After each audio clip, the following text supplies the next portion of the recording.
लेकिन हमें ये खुशखबरी है रणवीर जी कि जो हमने कोशिश की है वो सार्थक सिद्ध हुई। तो मैं अब 2 मिनट के लिए रणवीर सर कहूँगा, रणवीर सर इस विषय में आप अपने विचार देंगे। नमस्कार अध्यापक साथियों, पहले तो मैं आपको एक चीज आज शेयर करना चाहता हूँ। वो ये है कि कोई भी जब कर्मचारी या एम्प्लॉई एसोसिएशन होती है उसका मेन प्रिंसिपल क्या होता है? उसका मेन प्रिंसिपल होता है अपने सब कर्मचारियों के, सब साथियों के लिए वेलफेयर का काम करना, नेगेटिविटी नहीं पॉजिटिविटी से काम करना हर कैडर के लिए। हमने अपनी तरफ से अभी जैसे अजय जी ने बताया ओपीएस वालों के लिए, हमारी टीम के, हमारे जेटीए के इस ओपीएस के अंदर जो 3 मेन मेंबर हैं, हमारे बड़े मेन मेंबर हैं, उसमें राजीव जी हैं, उसमें सुशील चैलिया जी हैं और हमारी संगीता मैम है। इन तीनों को पता है ये मैटर को ले जाने के लिए। सबसे पहले सुशील जी और राजीव जी और मैं, अजय और हम हरगुन मैडम थे, उनको मिले, हमने सारा केस प्रेजेंट किया।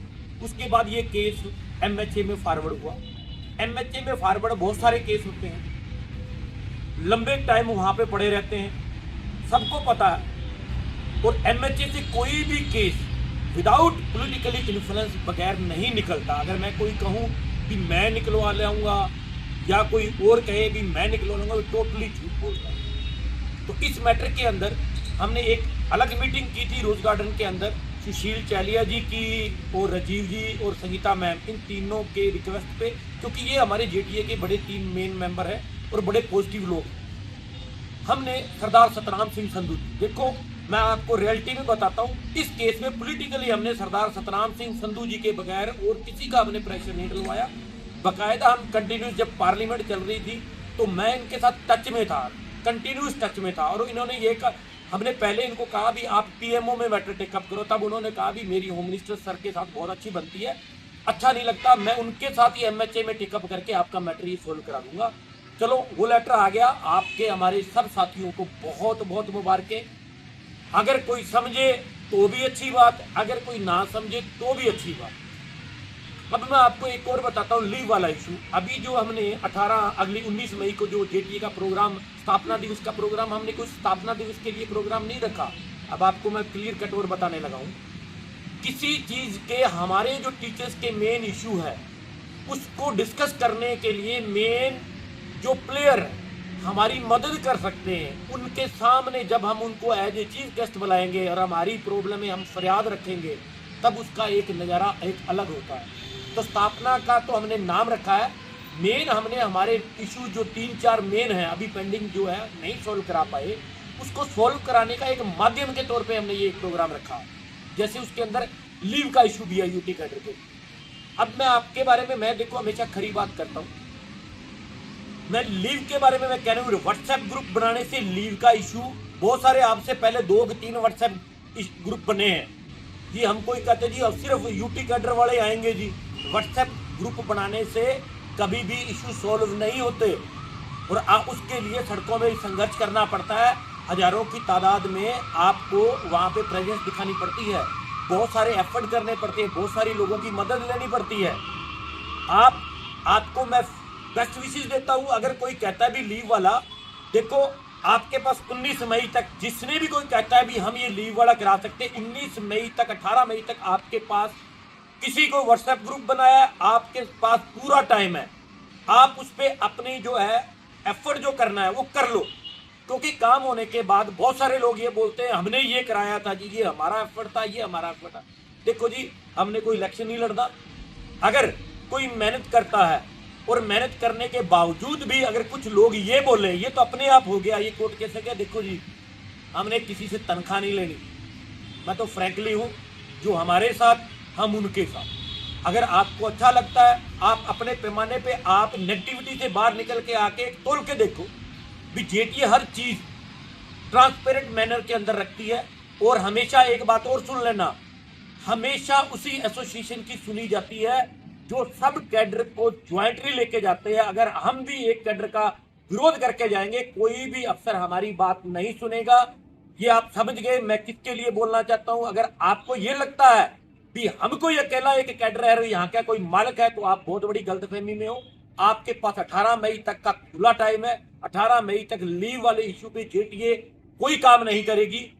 जब आप यूटी कैडर वाले कहेंगे जी अब हमारे साथ सबको 18 मई तक आपको टाइम है, व्हाट्सएप ग्रुप जो जिन्होंने बनाया बहुत सारी, वहां बैठे सिर्फ मैसेज टाइप करने से लीव नहीं बढ़ती, उसके लिए संघर्ष करना पड़ता है और हजारे साथियों सब कैडर की सपोर्ट की आवश्यकता पड़ती है, तब जाके मैटर सॉल्व होते हैं। नहीं तो डिवाइड एंड रूल प्रशासन की और सबकी एक मेन प्रिंसिपल होता है डिवाइड एंड रूल। जो पहले ही डिवाइड है उसकी कभी भी कोई बात नहीं सुन सकता। अगर मेरी बात आपको किसी को कड़वी लगे तो देखो मैं खरी बात करता हूं, आपने इस बात को सोचना, डिवाइड एंड रूल के अंदर आप कोई भी, अगर मैं कहूं मैं डेपुटेशन वाला हूं, अकेला मैं डेपुटेशन का कुछ नहीं करा सकता, कोई एसएसए वाला कहे जी हमारी एसएम मैं एसएसए का नहीं करा सकता, कोई यूटी वाला है तो आपके सामने ये सारी बातें। प्रमोशन का इश्यू हुआ, हमने कैंडल मार्च किया, हमें पता बहुत सारे लोग करते हैं। अभी इसे पिछले कुछ टाइम से मेरे को बहुत कॉल आती थी, क्योंकि जब आप रिवार्ड ना मिले तो वो थोड़ा सा दिल को, देखो मैं तो दिल से काम करता हूँ ना, मैं तो दिमाग से करता, मैं दिल से काम करता हूँ और मुझे तो ठेस पहुंचती है। तो आपके माध्यम से आपको फिर मैं आज कह रहा हूँ, जिन्होंने व्हाट्सएप ग्रुप का 18 मई तक जेटीए लीव वाला इशू नहीं उठाएगा, आपको सबको खुला टाइम है, आप 18 मई तक एफर्ट कर लो। अगर सक्सेस मिल जाए तो आपको बधाई, अगर नहीं मिलते तो आप बोलो जी अब हमें जेटीए की आवश्यकता है। जेटीए तो हर कैडर के लिए 24 घंटे साथ है। तो ये बिल्कुल, अगर किसी को मेरी बात से ठेस पहुंची हो तो मुझे माफ करना, पर ये सच्चाई है। आपको फिर मैं कह रहा हूं, जो आपको नेगेटिव करते हैं, जो नेगेटिव में आप पे, देखो आपको ये सोचे कोई पंजाब हरियाणा वाले को कोई भी यहां से नहीं निकाल सकता। मैं बहुत बड़ी बात कह रहा हूं, अपनी एनर्जी वेस्ट करने की कोई आवश्यकता नहीं है। जिसकी राजधानी हो, जिसकी 2 स्टेट हो, जिसकी 6 करोड़ आबादी हो दोनों स्टेटों की, तो आप लोकतंत्र में सिरों की गिनती होती है। तो आपको सच्चाई वाली है, अपना टाइम बर्बाद मत करो, एक यूनिटी के अंदर आओ, सारे कैडर एक प्लेटफॉर्म पे आओ। हमने बहुत बढ़िया प्लेटफॉर्म आपको मुहैया कराया जिसके अंदर सारे कैडर हैं। आज तक चंडीगढ़ के इतिहास में ऐसी कोई एसोसिएशन नहीं है। आज भी हम सेक्रेटरीट में थे, दूसरी एसोसिएशन के प्रतिनिधि हमें मिले, उन्होंने कहा भी नो डाउट आज चंडीगढ़ में अगर कोई एसोसिएशन है तो उसका नाम जेटी है, जिसके साथ हजारों में है। और जब जिसके साथ हजारों में ही ताकत होती है तभी उसी की सुनी जाती है। इसीलिए हमारे कई जो सेल्फिश लोग हैं हमारे दुश्मन बने होते, कोई फर्क नहीं पड़ता। मैंने पहले ही कहा है भी एसोसिएशन वेलफेयर के लिए होती है, किसी के नुकसान करने के लिए नहीं होती। मैंने तो खुद, जिन्होंने खुद क्राइम किया उनकी नौकरी ना जाए, मैंने उन पे कार्रवाई सिर्फ इसलिए नहीं करवाई भी नहीं। मेरा एक फंडा रहा है, अगर मैं किसी को रोटी दे नहीं सकता तो किसी से छीनने का अधिकार मेरे पास नहीं है। ये मेरा प्रिंसिपल रहा और उसी के कारण उनकी नौकरी बचाने के लिए मैं साइलेंट हो गया और उनके कारण ही मैंने खुद झेल लिया। पर मैं नुकसान कभी भी नहीं करता आपके इस चैनल के, क्योंकि मैं एक जिम्मेदार ओहदेदार पे हूँ। एक अगर मैं टीचर्स की एसोसिएशन को रिप्रेजेंट करता हूँ तो टीचर का जो ऑफिस बीरर होता है उसका काम होता है वेलफेयर का काम करना। किसी का नुकसान, चाहे मेरा दुश्मन भी हो, मैं उसका भी कभी ना पहले कभी नुकसान किया, ना अब करूंगा, ना आगे करूंगा। धन्यवाद। देखिए 2 मिनट के लिए कुछ वाइट अप करना है। जो 19 मई का इवेंट है, सबने कहा कि जेटी 18 मई तक मौका दे। जो 19 मई का इवेंट है वो स्पेसिफिकली अगर हम देखें तो लीव इशू पे होने जा रहा है, हमारा फोकस है। और वो लीव इशू यूटी कैडर के लिए, ना तो वो एसएसए के लिए है ना डेपुटेशन के लिए। और आप ये समझें कि यूटी कैडर के लिए हज़ारों डेपुटेशन की, सैकड़ों एसएसए टीचर के लिए, यूटी कैडर के लिए, तो ये आपकी रिस्पॉन्सिबिलिटी बनती है कि आप वहाँ पर बिना बुलाए, इन्विटेशन पे नहीं, बिना बुलाए आए और उस गैदरिंग को कामयाब करें ताकि रिजल्ट जो है वो आपकी फेवर में आए। बहुत बहुत धन्यवाद। जय।